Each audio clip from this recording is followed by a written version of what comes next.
வணக்கம். இது தமிழ் ஜனம் பிக் நியூஸ் பகுதி. மக்களுடைய பிரச்சனைகளை திசை திருப்பவே, மக்கள் ஆட்சியின் மீது கொண்டிருக்கிற அதிருப்தியை மறைக்கவே அல்லது மக்களின் திண்டாட்டங்களை மறைக்கத்தான் அரசனுடைய கொண்டாட்டங்களா என்றுதான் இன்றைய பிக் நியூஸ் பகுதியிலே பார்க்க இருக்கிறோம். கடந்த 2021ஆம் ஆண்டு திமுக அரசு பொறுப்பேற்று 4 ஆண்டுகள் நிறைவு பெற்று 5ஆம் ஆண்டிலே அடியெடுத்து வைக்கிறது. இந்த 4 ஆண்டுகளிலே பல்வேறு துறைகளிலே இந்த அரசு மிகச்சிறந்த சாதனைகளை செய்திருக்கிறது. அந்த சாதனைகளுக்கு பாராட்டுகளும் விருதுகளுமே சாட்சியாக இருக்கிறது என்று தமிழ்நாடு அரசினுடைய அறிக்கை சொல்கிறது. ஆனால் அந்த அறிக்கை அப்படி சொல்கிறது. முதலமைச்சருக்கு பாராட்டு விழாக்கெல்லாம் நடக்கிறது. ஆனால் ஆரம்ப பள்ளி ஆசிரியர்கள் தொடங்கி கல்லூரி ஆசிரியர்கள், பல்கலைக்கழக ஆசிரியர்கள், அங்கன்வாடி பணியாளர்கள், செவிலியர்கள், அரசு மருத்துவர்கள், அரசு ஊழியர்கள், ஆசிரியர்கள் சங்கத்தினர், மாற்றுத்திறனாளிகள் என்று பல தரப்பினரும் பொதுமக்கள் உள்பட தொடர்ச்சியாக போராட்ட களத்திற்கு வந்து கொண்டே இருக்கிறார்கள். இந்த அரசு சொன்ன வாக்குறுதிகளை நிறைவேற்றவில்லை. சொன்ன வாக்குறுதிகளை நிறைவேற்றி விட்டோம் என்று அரசு சொல்கிறது. ஆனால் சொன்ன எதையும் செய்யவில்லை. தேர்தல் காலத்தில் கொடுத்த வாக்குறுதியை கூட நிறைவேற்றவில்லை. நாங்கள் புதிதாக எதையும் கேட்கவில்லை. நீங்கள் தேர்தல் காலத்தில் மக்களை சந்தித்த பொழுது என்ன நிறைவேற்றுவோம் என்று சொன்னீர்களோ அதை நிறைவேற்றுங்கள் என்றுதான் கேட்கிறோம் என்று தொழிற்சங்கங்கள் எல்லாம் சொல்கிறார்கள். அப்போ அரசு சொல்வது சரியா அல்லது எதிர்க்கட்சிகள் குற்றம் சாட்டுகின்றன? இந்த அரசு மக்களுக்கு ஏற்பட்டிருக்கிற திண்டாட்டங்களையும், மக்கள் எதிர்கொள்கிற பிரச்சனையும், மக்களுக்கு ஏற்பட்டிருக்கிற அதிருப்தியையும் மறைக்கத்தான் கொண்டாட்டங்களை முன்னெடுக்கிறது இந்த அரசு என்று எதிர்க்கட்சிகள் குற்றம் சொல்கின்றன. அரசு சொல்வது சரியா, எதிர்க்கட்சிகள் சொல்வது சரியா என்றுதான் இப்போது நாம் பார்க்க இருக்கிறோம். முதலிலே நமது தலைமை செய்தியாளர் விக்னேஷ் பாஜகவினுடைய மூத்த தலைவர்கள் ஒருவரான தமிழிசை சவுந்தரராஜன் அவர்கள் நடத்திய பிரத்யேக கலந்துரையாடலை இப்போது பார்க்கலாம். தமிழகத்தில் திமுக ஆட்சி அமைந்து 4 ஆண்டுகள் கிட்டத்தட்ட நிறைவடைந்திருக்கு. இந்த 4 ஆண்டுகளில் மத்திய அரசு உட்பட பல்வேறு நிறுவனங்கள், பத்திரிகை துறைகள்லாம் திமுக ஆட்சியை பாராட்டி இருக்கிறதா ஒரு பத்திரிகை செய்தி வெளிவந்திருக்கு. இந்த 4 ஆண்டு சாதனைகளை கொண்டாடவும் முடிவு பண்ணியிருக்கிறாங்க. இந்த 4 ஆண்டு ஆட்சியை நீங்கள் எப்படி பார்க்குறீங்க? இந்த 4 ஆண்டு ஆட்சி இன்னைக்கு வணிகர் சங்கத்திலே அவங்க குடிக்கு எதிராக போதை அதிகமாக இருக்கிறது என்று சொல்லி இருக்கிறார்கள். மொழியை கற்பதற்கு தடுப்பதனால் எங்கள் வணிகர்கள் அனைத்து மாநிலங்களில் போய் வியாபாரம் செய்ய முடியவில்லை என்று அவர்கள் சொல்லி இருக்கிறார்கள். இந்த நாட்டின் பாதுகாப்புக்கு எதிராக பேசுபவர்கள் இந்த நாட்டிற்கு பாதுகாப்புக்கு எதிரானவர்கள் என்று சொல்லி இருக்கிறார்கள். இது எல்லாமே திராவிட முன்னேற்ற கழகத்திற்கு பொருந்தும். அது மட்டுமல்ல, நாங்கள் தினம் ஒரு பாராட்டு விழா வைத்துவிட்டு 4 ஆண்டுகளை நாங்கள் சாதனை செய்திருக்கிறோம் என்று சொல்கிறார்கள். இவர்கள் சாதனையை வேதனை அங்கன்வாடி ஊழியர்கிட்ட போய் கேட்கட்டும். இவர்கள் சாதனையை செவிலியர்கிட்ட இன்னும் பணி நிரந்தரம் செய்யப்படாத 14,000 செவிலியர்கிட்ட கேட்கட்டும். இவர்களின் சாதனையை கரோனா காலத்தில் பணியாற்றிவிட்டு இன்று உதாசீனப்படுத்தப்பட்டு கொண்டிருக்கின்ற வணிகர்கள்ட்ட கேட்கட்டும். இன்று இவர்களின் சாதனையை ஜாக்டோ ஜியோ ஊழியர்கள்ட்ட போய் கேட்கட்டும். இன்று இவர்கள் சாதனையை எல்லோர்கிட்ட போய் கேட்கட்டும், மக்கள்கிட்ட போய் கேட்கட்டும். இன்று இவர்கள் சாதனையை டாஸ்மாகில் தனது வாழ்வாதாரத்தை இழந்து கொண்டிருக்கின்ற பெண்கள்கிட்ட போய் கேட்கட்டும். அதனால இவங்களோட சாதனை என்பது வேதனை. மக்கள் எல்லோரும் வேதனையில் இருக்கிறார்கள். இதை மூடி மறைப்பதற்கு தினம் ஒரு கொண்டாட்டம். மக்களின் திண்டாட்டங்கள் மறைக்கப்படுவதற்கு கொண்டாட்டங்கள் நடைபெற்று கொண்டிருக்கிறது. கொண்டாட்டம் நடத்தப்படுவதற்கு பல துறைகளில் அழுத்தப்படுகிறார்கள், பல துறைகளில் கட்டாயப்படுத்தப்படுகிறார்கள். இன்னும் சொல்ல போனால் பல்கலைக்கழகங்களும் கல்லூரிகளும் முதல்வருக்கு பாராட்டு விழா செய்ய வேண்டும் என்று கட்டாயப்படுத்தப்படுகிறார்கள். இது தடுக்கப்பட வேண்டும். பொதுமக்கள் தொடங்கி அரசு ஊழியர்கள், வணிகர்கள் என எல்லாருமே நாள்தோறும் ஒரு போராட்டத்தில் ஈடுபட்டு கொண்டிருக்கிறாங்க. தேர்தலுக்கு முன்பாக 525 வாக்குறுதிகளை திமுக கொடுத்திருந்தது. அதில் பெரும்பாலான வாக்குறுதிகள் இன்னமும் நிறைவேற்றப்படவில்லை அப்படின்னு தான் பொதுமக்கள் சொல்லியிருக்கிறாங்க. அரசியல் கட்சி தலைவராக நீங்கள் எப்படி பார்க்க? நிச்சயமாக நிரந்தர ஆசிரியர்கள், இடைநிலை ஆசிரியர்களை நிரந்தரம் பண்ண சொல்லுவாங்க.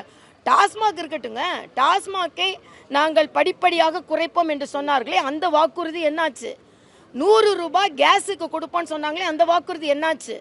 அதே மாதிரி மின் கட்டணத்தை, மின் ரீடிங்கை மாதத்திற்கு எடுப்போம்னு சொன்னாங்களே, அது என்னாச்சு?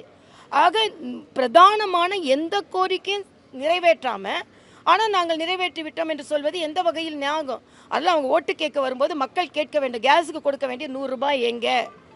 மின் கட்டணத்தை நீங்கள் ஏன் உயர்த்தினீங்க? பால் கட்டணம் உயர்ந்து விட்டது.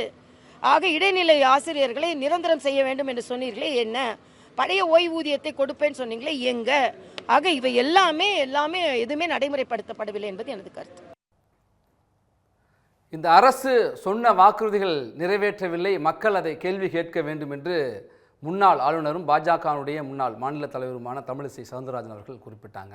அவர்கள் ஒரு அரசியல் கட்சியினுடைய தலைவராக இந்த குற்றச்சாட்டை முன்வைக்கிறார்கள் என்று பார்த்தால் ஜாக்டோஜியோ, ஃபோட்டோஜியோ உள்ளிட்ட அரசு ஊழியர் ஆசிரியர் சங்கங்களுடைய கூட்டமைப்பு, பல்வேறு தொழிற்சங்கத்தினரெல்லாம் தொடர்ச்சியாக போராட்டங்களை முன்னெடுத்திருக்கிறார்கள். இன்றைக்கு கூட கோவையிலே ஒப்பந்த பணியாளர்கள் இன்றைக்கு போராட்டத்தை நடத்தி கொண்டிருக்கிற சூழலில் கடந்த வாரம் அங்கன்வாடி பணியாளர்கள், மாற்றுத்திறனாளிகள் உள்ளிட்ட பல்வேறு அமைப்பினர்களும் தொடர்ச்சியாக போராட்டங்களை நடத்தியிருக்கார்கள். அந்த போராட்டத்தை நடத்திய தொழிற்சங்கத்தினர், அமைப்பினர் சொல்ல கருத்துக்களை இப்போ பார்க்கலாம். கோயம்புத்தூர் மாநகராட்சியில் எண்ணற்ற ஊழல்கள், எண்ணற்ற வெளிப்படைத்தன்மையிலே ஊழல்கள் நடக்குது. இதெல்லாம் கண்டிச்சு தான்.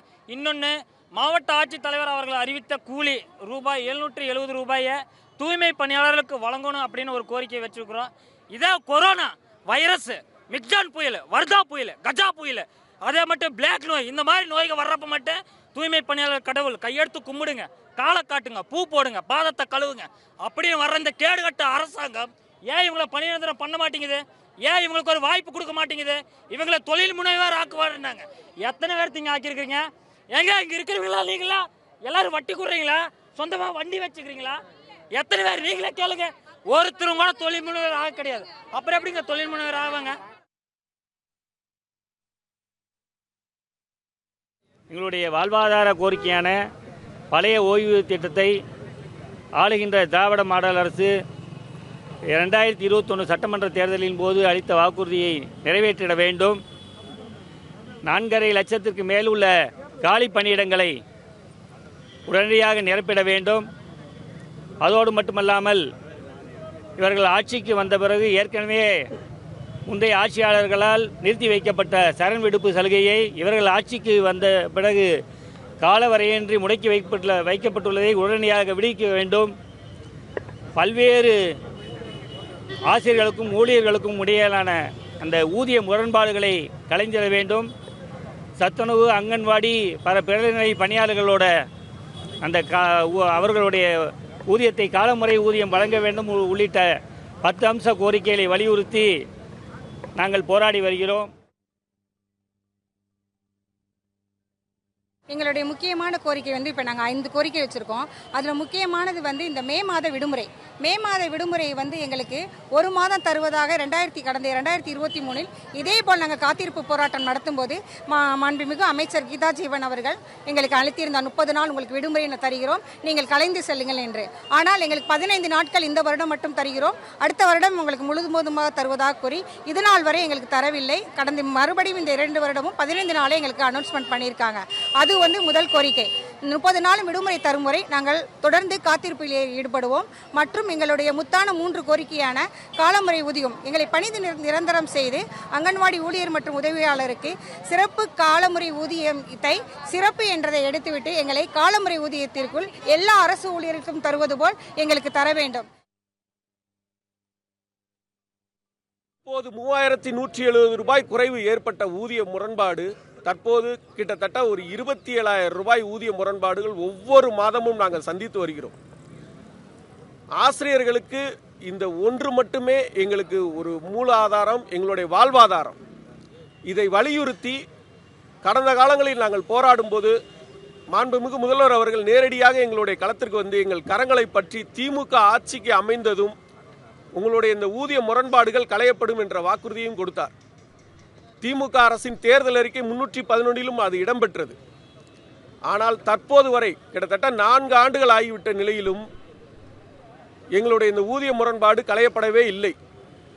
தொடர்ந்து நாங்கள் எங்களுடைய போராட்ட காலத்தை பல்வேறு வகையில் நாங்கள் வலியுறுத்தி வருகிறோம்.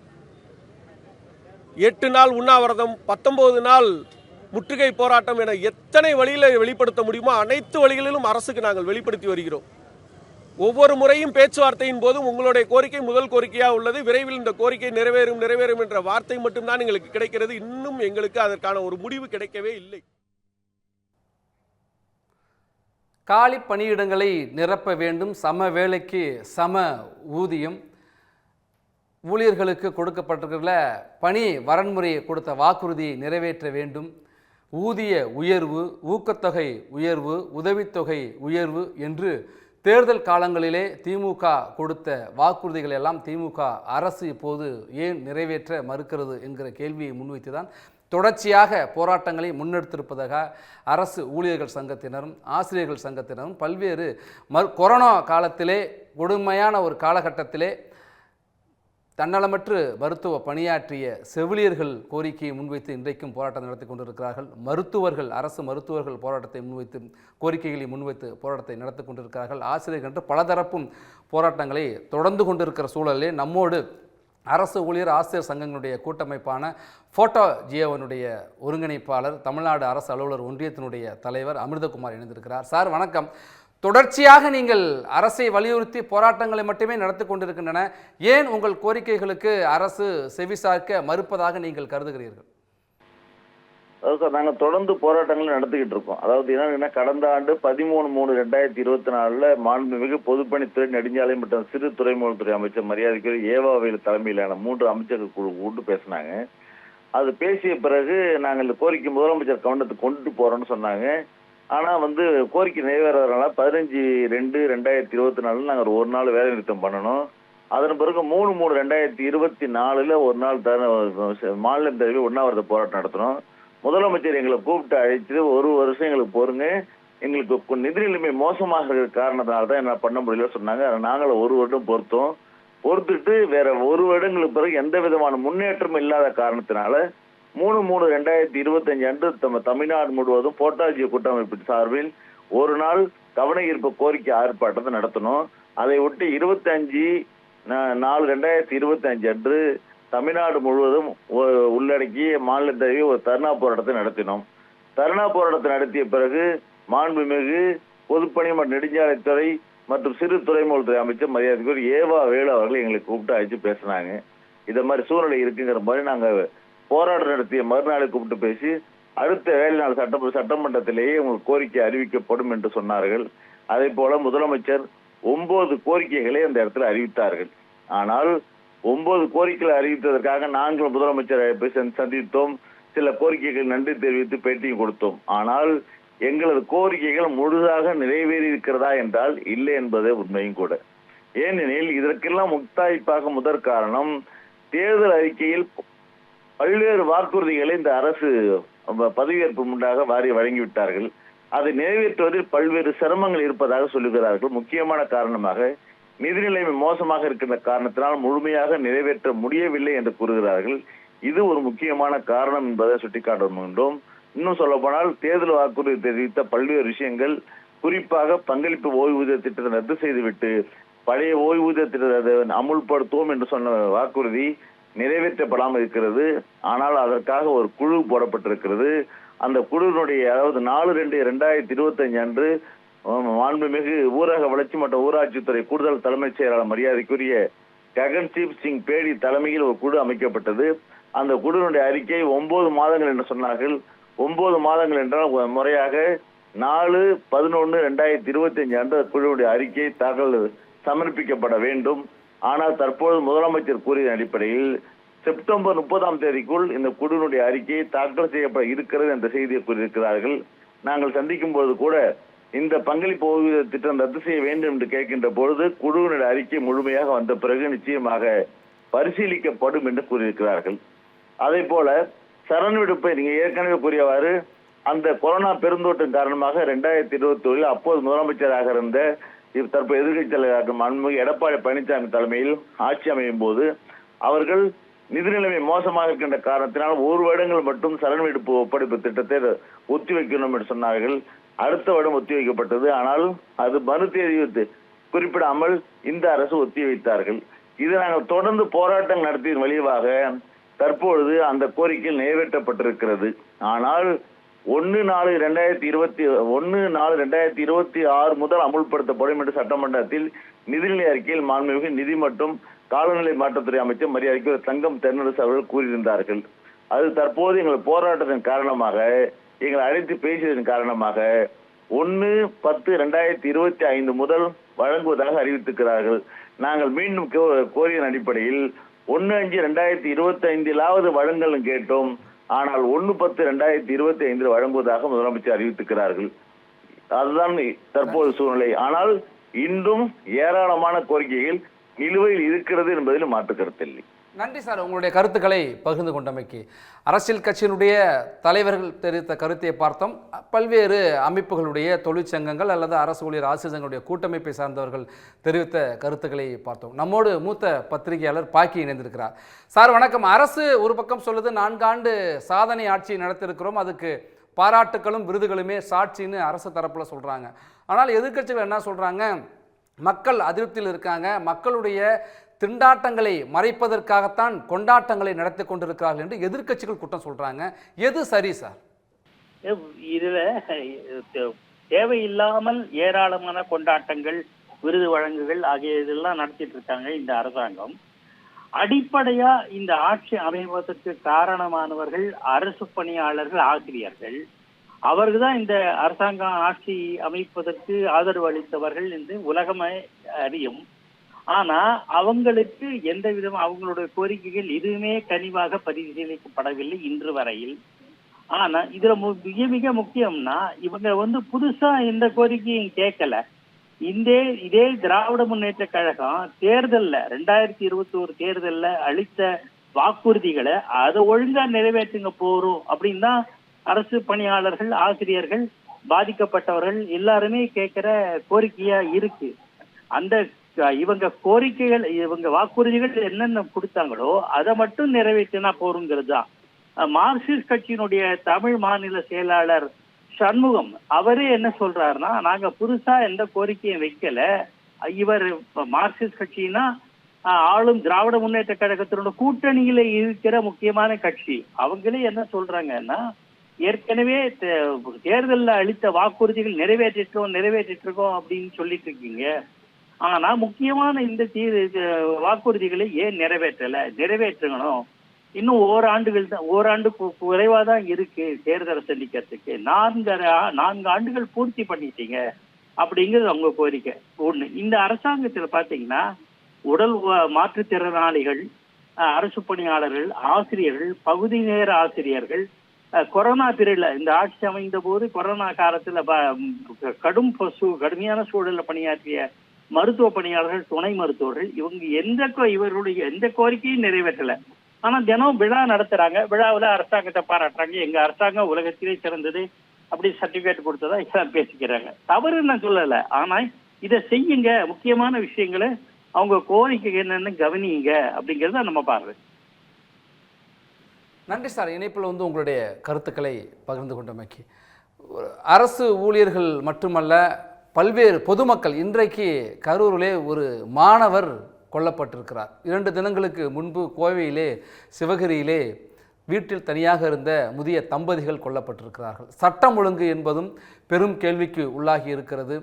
தனிநபர் பாதுகாப்பு என்பது மனித உரிமை செயற்பாட்டாளர்கள், சமூக செயற்பாட்டாளர்கள், ஒரு மக்களுக்காக பல்வேறு பணிகளை எடுத்து செய்கிற தகவல் பெறும் உரிமை சட்டத்தை சார்ந்த செயற்பாட்டாளர்கள் உள்ளிட்டோர்களெல்லாம் ஒரு உயிராபத்தை சந்திக்கிற ஒரு நிலையில் இருக்கிறார்கள். உயிருக்கு அச்சுறுத்தல் என்கிற நிலையில் தான் இருந்து கொண்டிருக்கிறார்கள். தனிநபர் பாதுகாப்பு தொடங்கி சட்டம் ஒழுங்கு வரை தமிழ்நாடு முழுக்க ஒரு பெரும் கேள்விக்குறி எழுந்திருக்கிறது. சட்டப்பேரவையிலே எதிர்க்கட்சித் தலைவர் அதை எழுப்பி தொடர்ச்சியாக எதிர்க்கட்சித் தலைவர்கள் அதுக்கு பேச வாய்ப்பில்லாமல் எதிர்க்கட்சியினுடைய உறுப்பினர்களெல்லாம் வெளிநடப்பு செய்ததையும் பார்க்க முடிகிறது. ஆனால் அதற்கு பதிலாக ஒப்பீட்டு அளவிலே கடந்த ஆண்டு இந்த ஆண்டு என்று ஒப்பீட்டு அளவிலே குற்றங்கள் குறைந்திருக்கிறதாக ஒரு புள்ளி விவரத்தை அரசு வெளியிடுகிறது.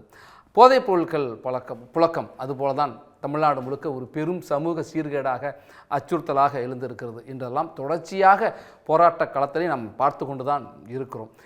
காட்சிகளிலே பார்க்கிற கௌரவ விரிவுரையாளர்கள், கல்லூரிகளிலே பணியாற்றுகின்ற கௌரவ விரிவுரையாளர்கள் தங்களுடைய பணியை வரைமுறைப்படுத்த வேண்டும், பணி நிரந்தரம் செய்யப்பட வேண்டும், நிரந்தர ஊதியம் வழங்க வேண்டும், தொகுப்பூதியத்திலே பணியாற்றுவர்களுக்கெல்லாம் நிரந்தர ஊதியம் வழங்கப்பட வேண்டும் என்கிற கோரிக்கைகளை முன்வைத்திருக்கிறார்கள். அரசு துறைகளிலே சற்றேறக்குறைய 4 லட்சம் காலி பணியிடங்கள் இருக்கின்றன. அந்த பணியிடங்களை நிரப்ப வேண்டும். பெரும் பணிச்சுமையில் இருக்கிறார்கள். அந்த பணிச்சுமையிலிருந்து அவர்களை விடுவிக்க வேண்டும் என்றெல்லாம் தொடர்ச்சியாக போராட்டங்களை ஆசிரியர்கள் போராட்டத்தை நாம் குறிப்பிட்டேன்.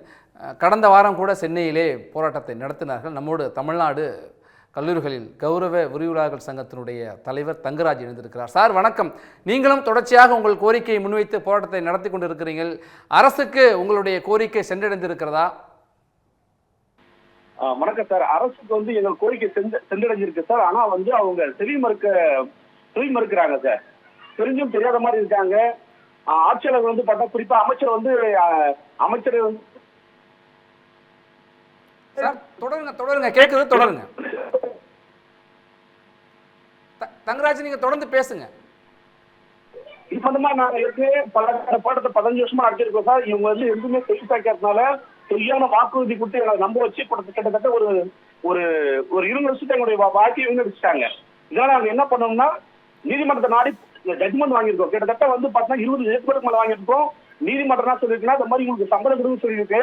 குறிப்பா வந்து 50,000 யூஜிசி பிறந்த சம்பளம்னு சொல்லியிருக்கு. இப்ப கல்லூரி கல்வி ஆணையம் என்ன சொல்றாங்கன்னா நாங்கள ப்ராப்பராக எடுக்கல, அதான் உங்களுக்கு ஏன் சம்பளம் கொடுக்குன்னு சொல்லிட்டு கல்லூரி கல்வி ஆணையம் சொல்றாங்க.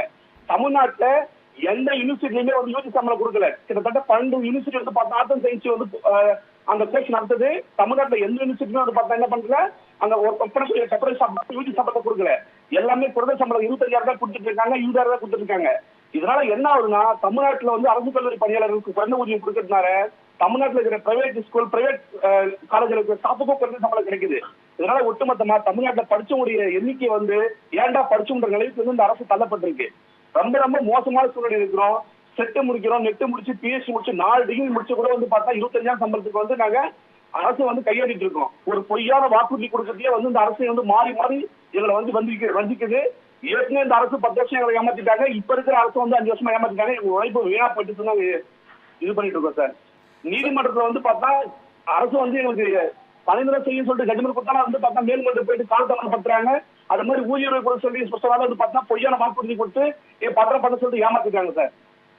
சார் நீங்கள் கோரிக்கைகளை முன்வைத்து தொடர்ச்சியாக போராட்டங்களை நடத்தி கொண்டு இருக்கிறீங்க. உங்களுடைய முதன்மையான கோரிக்கைகள் என்ன?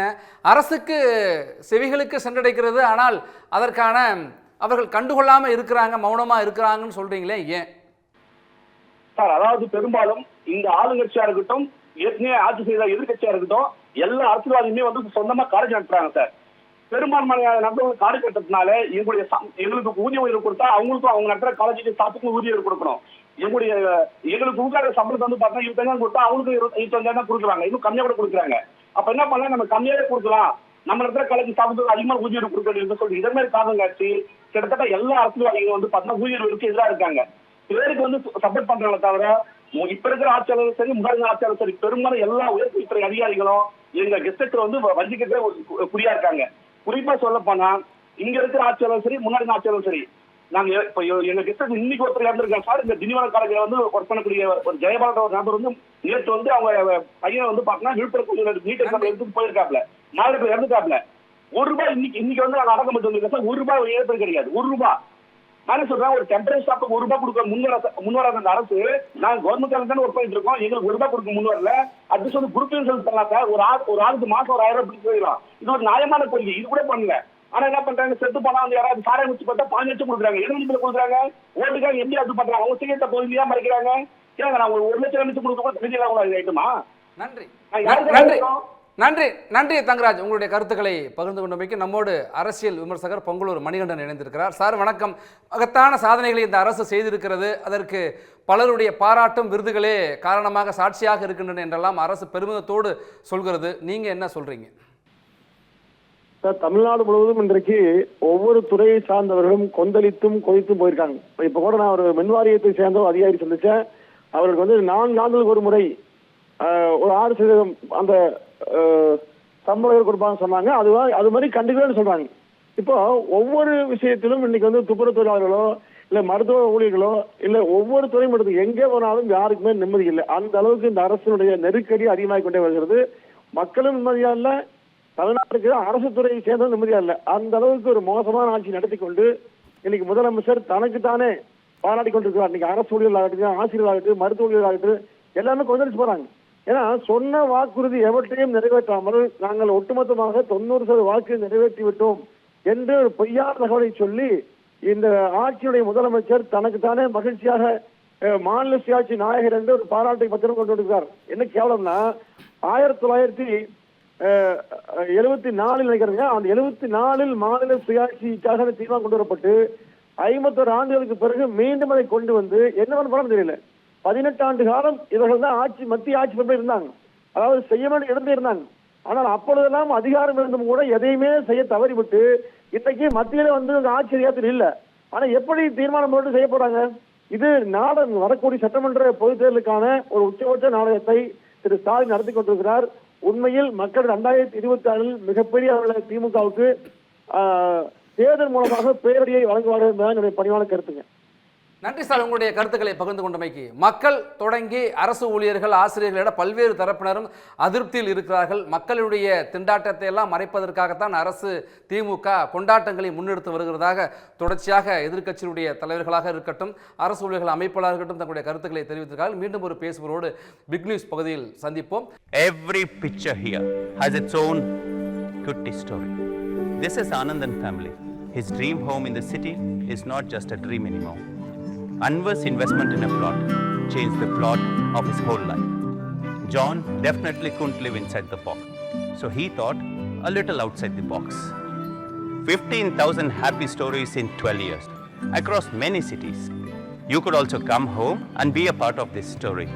G Square, come home.